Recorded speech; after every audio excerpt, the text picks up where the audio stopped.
കന്യാകുമാരിയിലൊക്കെ പോയി എന്ന് പറഞ്ഞു. സഖാവ് ഒരുപാട് സ്ഥലങ്ങളിൽ യാത്ര ചെയ്യുന്ന ആളാണ്. ഇവിടെ എവിടെയെങ്കിലും കൊണ്ടുപോകാറുണ്ട്? ഇല്ല കൂടാ സഖാവ് കുട്ടി വന്നില്ല. അന്നത്തെ പ്രൈവറ്റ് സെക്രട്ടറി കെ മോഹനൻ, ഇന്നും ഉണ്ട് മോഹനൻ.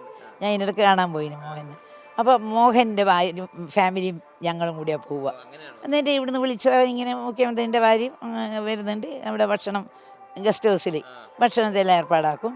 അങ്ങനെ ഞങ്ങളെ കൂട്ടിക്കൊണ്ടുപോകാനും അവിടെ ഒരാളെ ഏർപ്പാടാക്കും. അങ്ങനെ ഞങ്ങളപ്പുറം കടന്നിട്ട് വേണ്ടേ വിവേകാനന്ദ ഇതെല്ലാം കാണാൻ.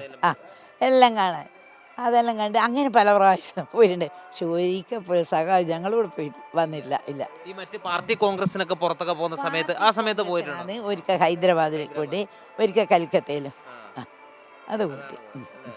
ഈ മുഖ്യമന്ത്രി ആയതിനു ശേഷം പിന്നെ ഉള്ള സ്ഥലത്ത് യാത്രകളൊക്കെ പോകും. ആ സമയത്ത് എങ്ങനെയായിരുന്നു?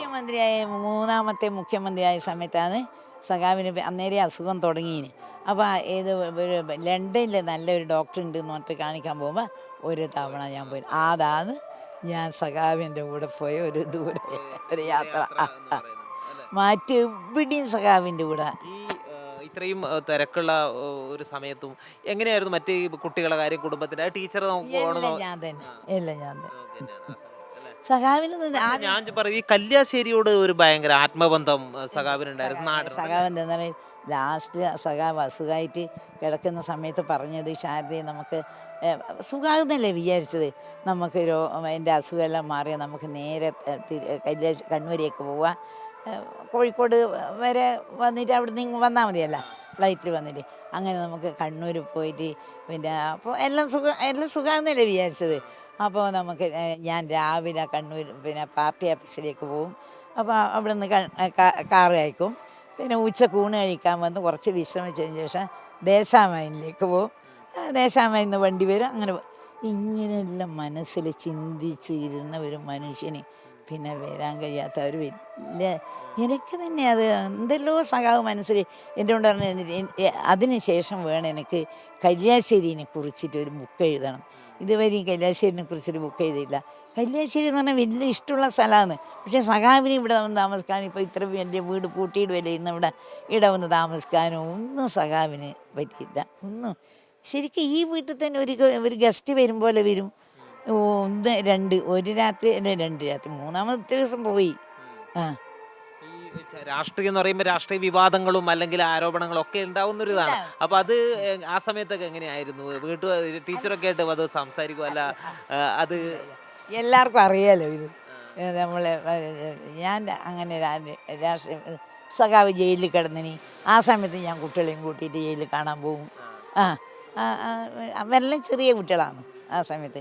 അങ്ങനെ ഞാനൊരു രാഷ്ട്രീയക്കാരനെ കല്യാണം കഴിച്ചെന്ന് നിന്റെ മനസ്സിൽ ബോധം ഉണ്ടാവണമെന്ന് പറഞ്ഞു തന്നിട്ടുണ്ട്. അത് ഇപ്പോൾ ഞാൻ ഓർമ്മിക്കും.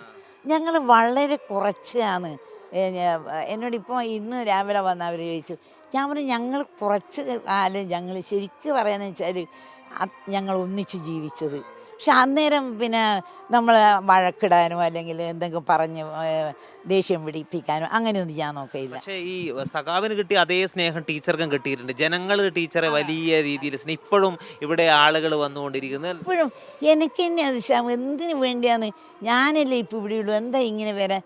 അപ്പോൾ എന്നോട് ഞാൻ പറഞ്ഞു നിങ്ങൾ എവിടെ നിന്നാന്ന് ചോദിക്കുമ്പോൾ പറയും ഞങ്ങൾ വളരെ ദൂരത്താണ് ടീച്ചറെ, ഞങ്ങൾക്ക് സഖാവിൻ്റെ വീടൊന്ന് കാണണം, ടീച്ചറേയും കാണണം. എല്ലാ വിഭാഗത്തിൽപ്പെട്ടവരും വന്നിട്ടുണ്ട്, എല്ലാ വിഭാഗത്തിൽപ്പെട്ടവരും. ഇന്നാളെ രാഷ്ട്രീയം ഒന്നും ഇല്ലാതെ തന്നെ അത് രാഷ്ട്രീയത്തിന് അതീതമായ ഒരു സ്നേഹം. അത് എനിക്ക് ആളുകൾ തരുന്നു രാഷ്ട്രീയത്തിന് അതീതമായൊരു ബന്ധം. അതിൽ രാഷ്ട്രീയമില്ല. സഖാവിനോട് ആളുകൾക്കുള്ള ഒരു സ്നേഹവും രാഷ്ട്രീയത്തിന് അപ്പുറത്താണ്. ആ സ്നേഹം തന്നെ എനിക്കും കിട്ടിയിട്ടുണ്ട്. ആ സ്നേഹം തന്നെ ശരിക്കും പറഞ്ഞാൽ എനിക്ക് അന്നും ഇന്നും കിട്ടിയിട്ടുണ്ട്. ഇപ്പോൾ ഇവിടെ കല്യാശ്ശേരി വീട്ടിൽ ടീച്ചർ സ്ഥിരമായിട്ടുണ്ടോ അല്ല എറണാകുളത്താണോ? എങ്ങനെ? ഞാനിപ്പം വന്നിട്ട് 2 ആഴ്ചയായിരുന്നു എറണാകുളത്ത്.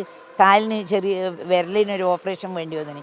അതിന് കഴിഞ്ഞിട്ട് നേരെ മോൻ്റെ അടുത്ത്, എറണാകുളത്തുമുള്ള മോൻ്റെ അടുത്ത് പോയിട്ട് ഇവിടെ വന്നിട്ട് ഇപ്പം 2 ആഴ്ചയായിരുന്നു. ഈ നവതി ആഘോഷം ആഘോഷം എങ്ങനെയാണ് ആലോചന? മക്കളാണോ ആലോചന? നവതി ആഘോഷം ഞാൻ ചിന്തിച്ചിട്ട് പോലുമില്ല. ഈ മക്കൾക്ക് ഈ മക്കളല്ലേ 2 ആണും 2 പെണ്ണും ആണല്ലോ. അപ്പം അവർക്ക് ഞങ്ങൾക്ക് അച്ഛന് വേണ്ടി ഒന്നും ചെയ്തിട്ടില്ല. അവരെ കുട്ടികളല്ലേ. അപ്പോൾ അവർക്ക് അച്ഛന് വേണ്ടി ഒന്നും ചെയ്യാൻ കഴിഞ്ഞില്ല. ഞങ്ങൾ അച്ഛന് വേണ്ടി ഒന്നും ചെയ്തിട്ടില്ല. അപ്പോൾ അമ്മേൻ്റെതെങ്കിലും ഞങ്ങൾക്ക് ഇങ്ങനെ വിളിച്ച് അമ്മയോടാണെങ്കിൽ എല്ലാവർക്കും ഞാൻ പഠിപ്പിച്ച കുട്ടികളുണ്ട്. അപ്പോൾ എല്ലാവർക്കും ഞാൻ എന്ന് പറഞ്ഞാൽ ഞാൻ മനസ്സിലാക്കുന്നത് അങ്ങനെയാണ്. എല്ലാവർക്കും എന്നോടും വളരെ സ്നേഹം, ഞാൻ എല്ലാവരോടും സ്നേഹത്തിലേ പെരുമാറുള്ളൂ. അപ്പോൾ അങ്ങനെ ഇവർ പറഞ്ഞു എന്തായാലും നമുക്ക് അമ്മേൻ്റെ 90 ആഘോഷിക്കണം എന്ന് പറഞ്ഞു. അപ്പം ഞാൻ പറഞ്ഞു വേണ്ട മോനെ, ഞാനിങ്ങനെ ഇരിക്കണ്ടേ, എനിക്കിപ്പോൾ അതിനുള്ള ആരോഗ്യമൊന്നുമില്ല. അമ്മ എന്ത് പറഞ്ഞാലും തിരക്കുള്ള ഞങ്ങൾ ആഘോഷിക്കും, ഞങ്ങൾ ആഘോഷിക്കും അതെന്ന്. അങ്ങനെ മക്കളെ തീരുമാനമായത്. എന്തായാലും ടീച്ചർക്ക് കുറെ ആളുകളെ ഒന്ന് പഴയ ആളുകളെ കാണാൻ, ഒരുമിച്ച് കാണാനുള്ള ഒരു അവസരം കൂടി അല്ലേ? ഒരവസരമാണ്. അത് അവസരം തന്നെയാണ്.